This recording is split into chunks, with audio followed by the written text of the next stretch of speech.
નમસ્કાર, આપ જોઈ રહ્યા છો જેકેએસ ન્યૂઝ ગુજરાતી. વાત કરતો કેશોદની સરકારી દવાખાના દરવાજા પાસે પતરા નાખી દબાણ કરતા દૂર કરવા રજૂઆત કરાઈ છે. કેશોદના 4 ચોક ખાતે અંડરબ્રિજનું કામ ચાલુ હોય ત્યારે ભારે વાહનોને પસાર થવામાં ઊભી થતી અડચણ. કેશોદમાં સરકારી દવાખાનાના દરવાજા પાસે માટલા, કુંડા જેવા માટીના વાસણો વેચતા પથરાવાળાઓ તેમજ ફરિયાવાળા દ્વારા લોખંડના પાઇપ ખોડી સરકારી દવાખાનાની દિવાલમાં ખોડી માથે પતરા ફિટ કરી દબાણ કરતા ટ્રાફિકની અડચણરૂપ અને જીવલેણ અકસ્માતની ઘટના થવાની સંભાવના વધી જતા કેશોદ હિતરક્ષક સમિતિના કન્વીનર રાજુભાઈ પંડ્યાએ લેખિતમાં નગરપાલિકા કચેરી તેમજ પોલીસ સ્ટેશન તેમજ સબ ડિસ્ટ્રિક્ટ સિવિલ હોસ્પિટલના જવાબદાર અધિકારીઓને ફરિયાદ કરીને કોઈ નિર્દોષ વાહન ચાલક કે રાહદારી અકસ્માતની ઘટનાનો ભોગ બને તે પહેલા લગાવવામાં આવેલા પતરા દૂર કરવાની માંગ કરી છે. કેશોદના 4 ચોક વિસ્તારમાં અંડરબ્રિજ બનતા સર્વિસ રોડ પરથી ભારે વાહનો પસાર થઈ શકે એટલી જગ્યા ન હોવાથી ના છૂટકે ભારે વાહનો પોલીસ લાઇન પાસેથી સરકારી હોસ્પિટલથી લઈ માંગરોળ રોડ પર આવતા જતા હોય છે ત્યારે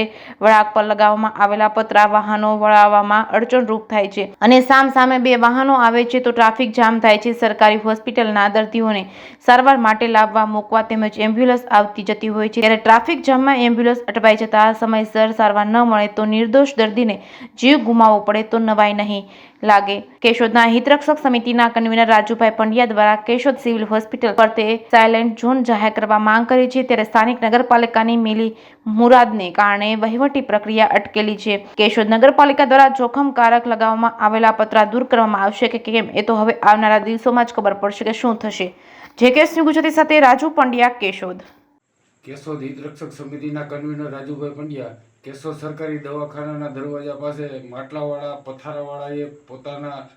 જે પથારાવાળી 30 ગજમીવાળી દબાણવાળી જગ્યા છે ત્યાં લોખંડના પતરા નાખી અને દબાણ કરેલ હોય જેના કારણે અકસ્માતો થવાની સંભાવના હોવાથી અમોએ કેશોદ નગરપાલિકા, પોલીસ સ્ટેશન અને સરકારી દવાખાનામાં લેખિતમાં રજૂઆત કરી અને આ દબાણ તાત્કાલિક દૂર કરવા માટે માગણી કરેલ છે. કેશોદના 4 ચોકની અંદર અંડરબ્રિજનું કામ ચાલતું હોય જેને કારણે ભારે વાહનો પસાર થઈ શકતા ન હોવાથી માંગરોળ તરફ જતા આવતા ભારે વાહનો સરકારી દવાખાના પાસે થઈ પોલીસ લાઇન થઈ અને મુખ્ય માર્ગ પર જતા હોય જેને કારણે ભારે વાહનો સામસામે આવી જતા ટ્રાફિક જામ થાય છે અને આ ટ્રાફિક જામની અંદર ક્યારેક દર્દીને લઈને આવતી એમ્બ્યુલન્સ ફસાઈ જશે અને નિર્દોષ દર્દીને જીવ ગુમાવવાનો અથવા તો ક્યારેક આકસ્મિક ઘટના બનવાની સંભાવના હોય જેથી કરી અને આ નાખવામાં આવેલા પતરા તાત્કાલિક દૂર કરવામાં આવે એવી અમે માંગ કરેલ છે.